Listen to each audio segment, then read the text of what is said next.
Hello, ladies and gentlemen. Welcome back. This is HD. And this is Pain User. Yep. Still casting with you, Pain User. We're back. What? For another one. Yeah. I couldn't hear you for a second. I said we're back.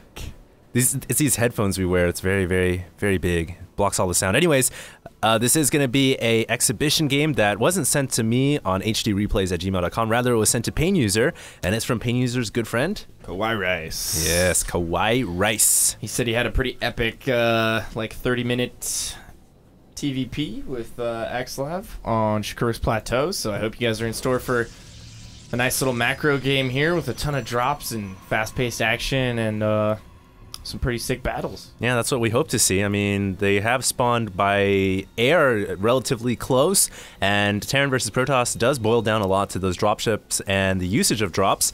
And on a map like this with Shakur's Plateau, since especially there's no rocks covering the inside shortcut anymore, I would expect to see a pretty macro game. But before this game gets underway, I just want to say that all the fans out there have been everyone's just having a resounding yes, a cheer, if you will, for our codecast, and I just want to thank you guys for all the support. Pain User loves it. I love it. Absolutely. It really helps out, like, all the guys jumping on the stream, yelling out, like, oh, HD, you're so cute, and Pain User, keep it up, you're awesome. Somebody like, called really me fat. Whatever, dude. That's just, there's always one. For every 20 people that love you, there's, like, 5 out there that hate you. The curmudgeons. The curmudgeons. If you will. The Scrooges. But, I mean, that aside, we do really appreciate it. So thanks everybody for coming out and supporting in the chat and on the stream, because we do read that when we're doing live casts and broadcasts of all kinds, and in the comments on YouTube and stuff. Like, it's just awesome, and we appreciate the support. So keep it up, guys, and we will try and interact with you as much as we can and give shout outs to people who give us shout outs. So yeah, and don't forget the major website for Starcraft 2, teamliquid.net, and the second most major website, IGN Pro League. Oh yeah, check out IGN Pro League. We are now in the main event and in the thick of things. The tournament has been going underway for quite a while now, and there's a lot of great games. I advise you guys not to miss out on a single one. Yeah, and it airs Thursdays through Sunday on Pacific time, guys. I know there's a lot of guys from the East Coast who are like, what, 5 p.m.? But for me, that's 8 p.m. It's 5 p.m. PST, Thursdays through Sundays at justintv.com/IGN Pro League. So be sure and check that out. Did you know that PST actually changes depending on the season? It could be PT or PST. What? Or PDT, something like that. Yeah, who invented all these things for time and everything, man? Well, that's why you got military time. Well, that's why I love the Protoss, because they can chrono boost. They can chrono boost. Time is not a factor for the Protoss. Not at all. Did you? One thing that I was reading this thread a while back, it was a question is, why do Protoss have all this technology, but they never seem to invent the wheel? They skip that entire phase I read that of development. Too. Yeah, I read that Isn't that really thought-provoking and intriguing? I mean, maybe they just never went with the wheel. But if you never build the wheel, how do you pass one of the fundamental steps in evolution of technology and just jump to warping in stuff? They can move with their mind, bro. They have psionic powers. You don't need a wheel. You can just levitate. Look at Archons, man. They just like float around in a giant cloud of psionic energy. They don't even need feet. If you don't need feet, then you don't need the wheel. That's all I'm saying. Oh, man. Pain User. Terran have that conventional style technology, what we're used to. Who even knows, man? We have no idea how the Protoss developed any of their technology. We'd have to read one of those, like, one of those cool books that some of the Blizzard employees write on, like, the backstory of Starcraft and Diablo and Warcraft. Like, they have these novels, like, full graphic novels explaining, like, how things came to be in the world of Starcraft and Warcraft and stuff like that. I haven't read any of them, but I've heard. I'm such a nerd, but I've never read any of the Starcraft books. I tried to do one for college for my like book report or something, and the teacher didn't accept it. That's so sad. But she took the Halo one I did a few months later. Which nowadays it seems like professors are much more open to taking like any kind of idea these days. As long as you're committed to it and it's something you're passionate about, I don't think they really care. Oh. At least in today's day and age. I think back in the day it was like a little more difficult to let things like that slide, especially something like gaming. Liberalism. Yeah, for sure. Especially something like gaming that hasn't really, taken off yet. But in recent times, it's turned into a job for both of us, and there's tournaments all over the world that are just getting bigger and bigger and bigger. And You know, I'm kind of QQ sad that I'm not like participating in all it's the okay, man. tournaments anymore. I'm here with you. I'm by your side.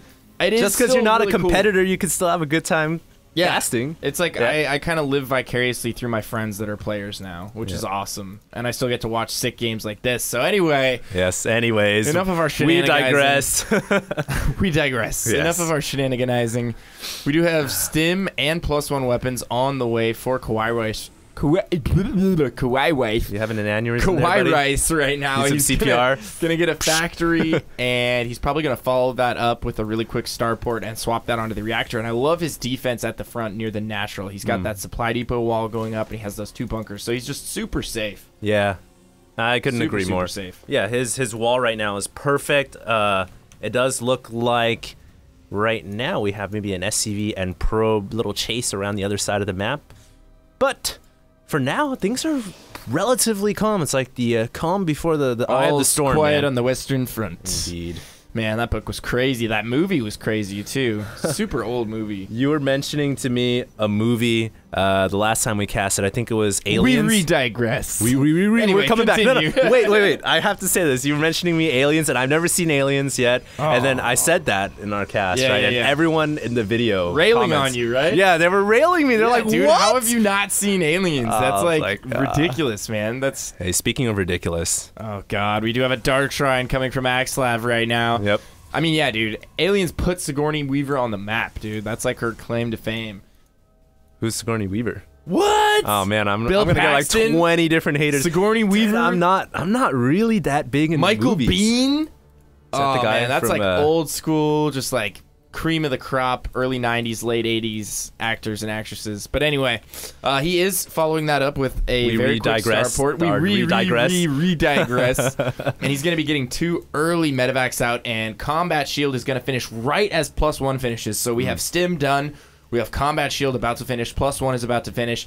And look to see him load those medevacs up immediately and head out for an early game drop here. Yeah. Looks like he's going to be going straight for that. Yeah, I think he is going to go straight into a drop here because he's got those double, medvac or double reactor dropships coming out, and we'll see how much damage he can do. You made a good point that he is finishing all his upgrades in time, and Axslav comes in with an observer, and he sees everything, the all-seeing eye that is the observer. Yeah, real good timing with that observer right now. He didn't really know what KawaiiRice was up to, and now he's got a pretty good idea that he's obviously going with some drop play here. So he's going to bring his units back to the main, and look at that. He already has units in perfect position to deal with this drop. So he's probably going to be 100% ready for this. I don't really see the drops doing that much damage. And wow, look at all the DTs out on the map. We have DTs and observers just like patrolling every corner of the map right now. He has KawaiiRice's base completely surrounded. He has both the Zelnaga towers. Wow, he's killing the destructible rocks in mid to get in both of the destructible rocks, actually. He has the gatekeepers, so to say. Really, if you look on the minimap, there's like red dots everywhere. It's like watching a serious case of red measles here, man. Red measles it's spreading actually, all over. No, but the thing is, it's actually really good. For some reason, that made me think of Dr. Seuss. I don't know why, but Can you bust a rhyme right now? I do not eat green eggs and ham. Sam I am. Sam I am, oh Henry VIII I am. What the hell are you talking about, dude? Kind of merged 2 songs together right there. Hey, but we do have the double drop ships coming in, and it looks like, KawaiiRice going to come in with a quad drop here, but releases his initial drop first into the natural, and I feel like the timing here may be a little off. He could have definitely came in at the same time to extract maximum damage, and as it stands, it looks like KawaiiRice will be able to hold off with minimal losses, but that's in lieu why'd you leave me behind, guys? Oh, the Marine did go down. Poor bastard. Just got left out in the open. Hey, he gets right a purple medal, man, for Drop bravery. goes off in the main, and he's going to be able to kill this photon cannon. If he takes these zealots out, he might be able to get some damage done here. The medevac's doing a great job keeping those Marines alive, and oh my god, the probes are getting shredded. 1, 2, 3, 4, 5, 6, 7 probes, I think, going down right there. I couldn't count. They were dying so quickly, but man, Stim to Marines just shredding through those, and KawaiiRice is going to keep all the medevacs alive. However, he lost quite a few units right there. That's really going to cut into his army value later on in this game, and I think Axslav is going to turn a lot of those wayward DTs that we've seen patrolling all over to the map into some Archons here, and that's going to give him a really strong, a powerful mid-game army, assuming that he morphs those DTs into Archons and mixes them into his army. Yeah, so many players don't realize the potential of the Dark Templar. If it fails to do damage due to the fact that your opponent has detection all over the map, hey, you can still recycle it into an Archon, and I think nowadays more players are starting to realize just how good Archons are. Yeah, man. They are so badass. Yeah, I agree with you. Super strong. Look at that. 350 hit points. You know what I like to say? So much damage on the way in, and then they got that AE plus bionic, dude. You know what I like to say? It's just Templars having sex, man. Dude, there's actually like an old Brood War MSL commercial where this little kid is like talking about what he wants to be when he grows up, and all the kids in the class are like, I want to be a doctor, I want to be a lawyer, and he's like, I want to be a professional Starcraft, or no, he's like, I want to be an Archon, and then he's like, oh no, hold that thought. Oh, we do have a big battle right here. EMP's going off all over Axslav's army. EMPs. Yeah, and I think that KawaiiRice may have enough to break this attack. With those reinforcements from the natural, he is going to clean up on everything. Yeah. And wow, that was a huge victory for KawaiiRice right there. He still retains all 4 medevacs, keeps a majority of his bio alive, and kills so many high-value units from Axslav right there. Got all the sentries, the Archons, some of those DTs, and this DT looks to be on hold position and hold fire. Just a permanent scout right there, just I like it. Hanging out, not even taking swipes when they're standing right in front of him. That's not very DT-like. You know what this DT is? It's that kid, man. He wanted to become an Archon, but he changed his mind. All right, so this kid, he's I'm glad I could jog your memory. Yeah. Everybody's like, I want to be an artist, I want to be a doctor, I want to be a lawyer, and then he's like, I want to be an Archon. It's the most powerful unit in Brood War. And then he's like, I need to find a Templar quickly and get married. And that's like the whole Korean commercial. And then he points at this one girl in the class, and she starts crying and like runs out of the room. Oh, she doesn't want to marry him. Yeah, he's like the nerdy little like Starcraft kid who gets picked on. Dude, that sucks. I've never seen 2 Templars when I try to tell them to merge into Archon. I've never seen one say, no, no, no, I don't want to. Sometimes in Brood War you did. Yeah, each other for like they had 10 a little minutes. mating ritual first before they would actually come together. together. And we got a drop going off in the main. Yeah, indeed. Dropped off, nope, but getting their DT. bodies severed into 2 as they drop out of the medevac. Imagine if you saw 3 of your homies jump out of the medevac before you and just get instantly split in 2 into thin air. I wouldn't want to jump out. And your commander's just like, go, man. It's go time. It's either go or die. Pretty much. Yeah, that's how the generals in Terran work. I think that's how the generals in every race work. I know that's what you do to your Terran forces. Here we go, though. KawaiiRice versus Axslav once again in the middle, and I think Axslav may have enough charge loss to bust through this time around. Looks like he does. Very close, and KawaiiRice pulling his army back. Good micro from KawaiiRice right there. Just absolutely getting the most out of his units, splitting off to the right and picking off those Archons, and then using the rest of his force to kill those Zealots, and he will clean that up, so he's going to move into the 3rd here. I don't know if he has enough. Axslav is going to warp in another set of units pretty quickly here. That Archon will go down. There's just a handful of Zealots left, but man, Zealots are so buff. Yeah, man. They weight lift all the time. Right. Actually, they leg lift. That's when they get their charge upgrade. Anyways, KawaiiRice here, trying to do a little bit more of dropping their dust. Actually ends up saving his dropships by dropping a couple of fodder units out. Factory here will eventually be picked off or pushed away at the very least, and Axslav will be able to claim the 4th. But KawaiiRice is coming in with yet again another dual drop, and he's going to go straight into the main, but a DT awaits their arrival, and this is just going to be disastrous. Well, luckily he dropped a few of those units on the low ground. They were just going to be cannon fodder. There are no units on the high ground here, so KawaiiRice just doing a great job with all this multi-pronged harass right now. He's just getting so much out of all these drops and forcing Axslav to tax his multitasking ability. He's all over the place. He's forced to bring units here, bring units there. KawaiiRice does have a drop over at Axslav's 4th. I don't know if he remembers about it, but he could get in there and snipe this Nexus before it gets up, or at the very least force a cancel. Does he remember? Maybe he needs a memory jogger too. Maybe he does. Maybe he needs someone next to him to just slap him into shape every now and then. Yep. But it doesn't look like he's remembering, man. He could cancel this Nexus. Why isn't he doing it? There it is. Yeah, there we go. He's going to get in there. And, he may be able to extract a couple probe kills for free here. KawaiiRice has a chance, but he's not paying attention. Totally forgot about the drop. He just left it on autopilot. And those Colossus are going to come mop this up. It looks like he was trying to push in the middle of the map at the same time, but I don't think he's going to be able to get anything done there. Yeah. I commend him for trying, though.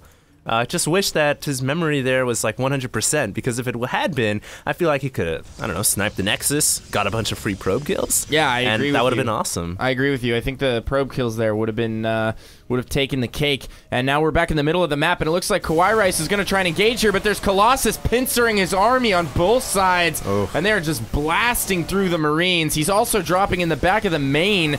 But, oh man. Oh my goodness. Axslav getting the better of that one. Terran devastation in the middle of the map, and the DT's warping in to save their Dark Shrine. Will they be able to do it?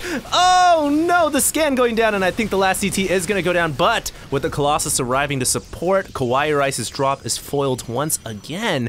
And it's just, the name of this game, Pain User, has been dropship after dropship, but I feel He's like... He's also dropping the 4th again. Wow. Yeah. But I feel like these drops aren't that cost effective. Well, you know, this is a style that we've seen a lot out of recent Terran players. Puma actually used this to great success, and a lot of Terran players are probably trying to emulate that style. They're just not as experienced with when and where to drop, although if you really think about it, he's doing quite a bit of damage with these drops. He stayed ahead on Harvesters all game long. That's true. He's managing to keep the medevacs alive. He might actually...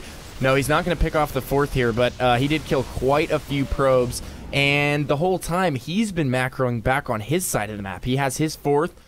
He has his 3rd. They've been fully operational, unharassed this entire time. That is true. So, you know, all in all, and he's still ahead on supply, 185 to 172 right now. He's got good upgrades. Oh, and he gets the Dark Shrine, finally getting some benefits out of, in terms of killing off a production building with these dropships. And I know he's been trying to get that DT Shrine for quite some time. Here. And a double drop at the same time. Finally, the dropships coming into play and affecting a lot of damage to Axslav. And the thing here is, not only does it do economic damage, Pain User, but I think it also does a mental damage to Axslav, because he's got to frantically cover all bases rather than building up a big ball and just pushing out like most Protoss do. Absolutely. And then right back there, as soon as Axslav tried to move out, KawaiiRice, oh my god, man. KawaiiRice. I do the same thing with White Raw. I'll be like, White Raw. It's okay, man. Sounds like a baby version of White Raw.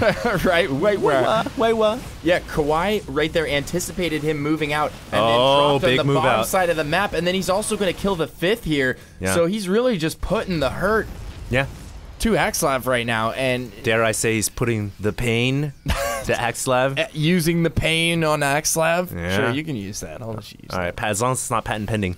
Nope. KawaiiRice pushing in here with a large force here, and I don't know, man. This is looking pretty bad for Axslav. Axslav does have a lot of Colossus, though, and there aren't really that many Vikings, and it looks like KawaiiRice isn't paying attention to his Vikings. Oh my goodness, the charge lot's pushing the Terran army back, and Axslav doing a pretty good job here, keeping the majority of his Colossus alive, and he's gonna be able to repel the attack. God, Marines versus Colossus is the most painful thing for me to watch.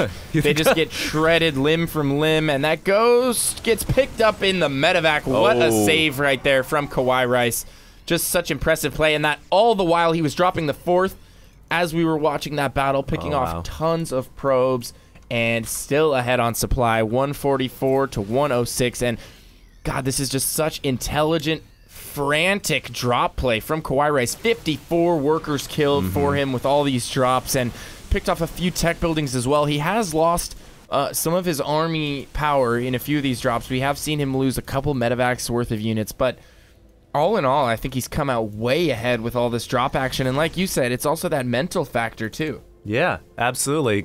Starcraft is not just a game of execution, strategy, skill, but also a game of mental fortitude and mental acuity. Discipline. Acuity, I like fortitude too, dude. Both of them are good big words. As long as we use big words that make us sound smart, then it's okay. It's all that matters. Yeah, but when we're looking back at that last battle, I thought Axslav came out really far ahead, but in actuality, that drop was going on behind the scenes the entire time. And when you factor the damage that drop did in, I feel like KawaiiRice came out ahead when you think about it and you reverse the tables a little bit, because he did so much economic damage. As you were talking right there, KawaiiRice goes back in, drops 2 Marauders, individually snipes like 4 probes, loads back up, and then takes it to the bottom right-hand corner. I mean, he's just being so pesky with these drops, and he's getting so much out of them. This is amazing play from him.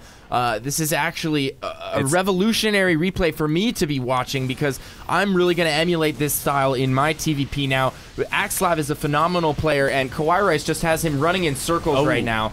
And, you know, even if he loses this game, he's still showing me a style of play that's just so impressive. And he's been stockpiling his gas this entire game. He could make a late game switch to anything he wants. He almost has 3,000 gas at this point. He has tons of ghosts in his army. And, you know, this next push from KawaiiRice could be devastating, because he has the Viking numbers necessary to deal with these Colossus now. Oh my god, Pain User, big engagement here, and it looks like the EMPs do hit their mark, but does Axslav have enough to break through this Terran army once again? The Vikings are doing serious damage to the Colossus and are able to take them all out, but as all the Colossus go down, Axslav realizes, hey, I might need to fall back without that Colossus support, and KawaiiRice now has a chance to push forward and do a lot of damage. He will be able to push, but now that the charge lots are coming out, a little bit of a back and forth tug of war action, and surprisingly, Axslav hangs on. Yeah, I think KawaiiRice made a really big mistake right there at the beginning of the battle. He sent all of his ghosts in first and allowed them to get picked off immediately.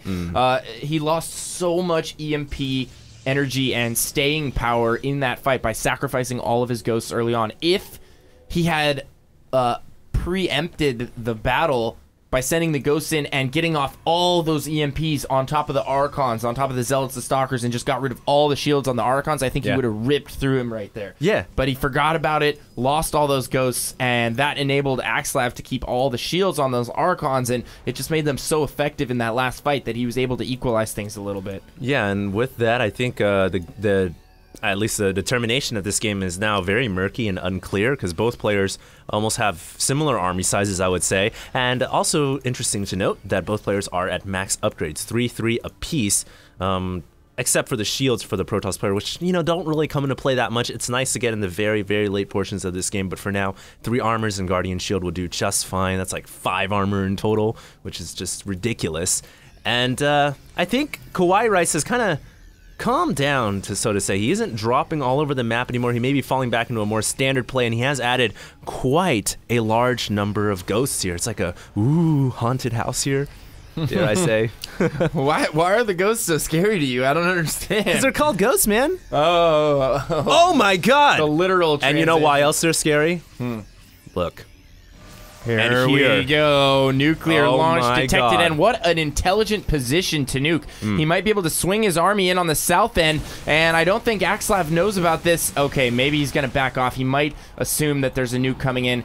Very intelligent nuke, though. KawaiiRice was using that for positioning. He wasn't using that to kill a ton of units, and now he's gotten his army into a really good position. He has a great arc here, and Axslav is just going to have to barrel his way through this. And I don't think that's a very advantageous position for him at all. Well, he has a lot of Archons and Colossus, and that is going to be able to do a lot of damage, but maybe not quite enough. KawaiiRice still has a lot of Marines and Marauders, and the reinforcements have arrived. Save the day. Axslav calls GG. Oh, what a game from KawaiiRice. Floating 3K at the end of that game right there. Just pushing Axslav to the brink of his ability, to the brink of his, what is it?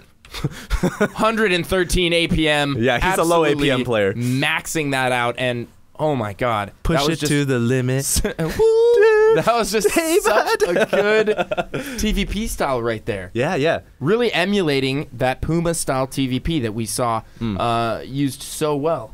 Yeah. I think the first ever games that I saw where there was just mass dropships going everywhere was Slayer's MMA's style versus Zerg. And it seems like now Terran players are starting to get a lot more dynamic with the way they play their game. And I think that's the future, man, for StarCraft 2. I think that's the future. MC, man, at ANSL. At ANSL, man, that was an amazing series. Hey, and guess what? You were saying you're going to start practicing that style? Absolutely. We need to both practice, man. Yeah, we need to get off our butts. We got MLG coming in like a week. We do indeed, and we're both competing. And we haven't played in months, but we're going to give it our all. We're definitely going to practice over the next couple days. And by the way, speaking of Puma has joined Team Evil Geniuses. Yeah, that's a big announcement. We have one of the best Korean players in current StarCraft 2 joining a North American organization. He will be representing Evil Geniuses, and they will be flying to him to events all over the world. And honestly, I think EG can take him to another level. Not only will he be competing in Korean tournaments, he's also going to be competing in all of the major foreign tournaments,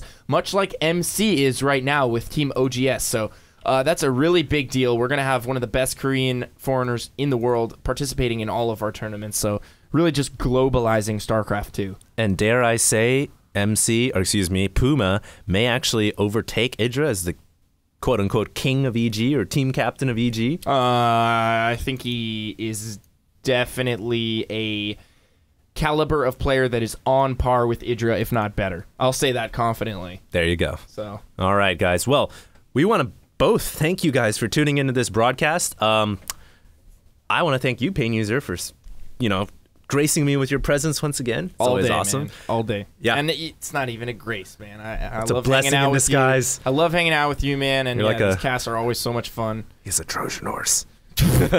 Backdoor Trojan. Malware detected. Trojan man. I don't know why I said that. Oh, dude, I am not the Trojan man. Seriously, bro? No homo. No homo. All right, guys. All right. Take it away. Yeah. All right, guys. Well, we want to thank you guys all for staying tuned. Make sure to subscribe to me on YouTube and also follow me on Twitter. I do tweet now from time to time. And Pain User? You guys probably know what his links are, but mine are twitter.com/PainUser, and you can find me over at youtube.com/StratBunker. It's my little home over on the YouTubes.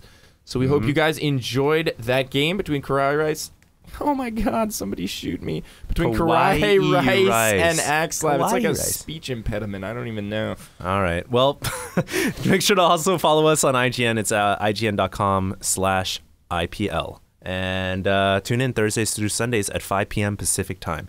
Thank you guys for tuning in. This is HD and Pain User signing out.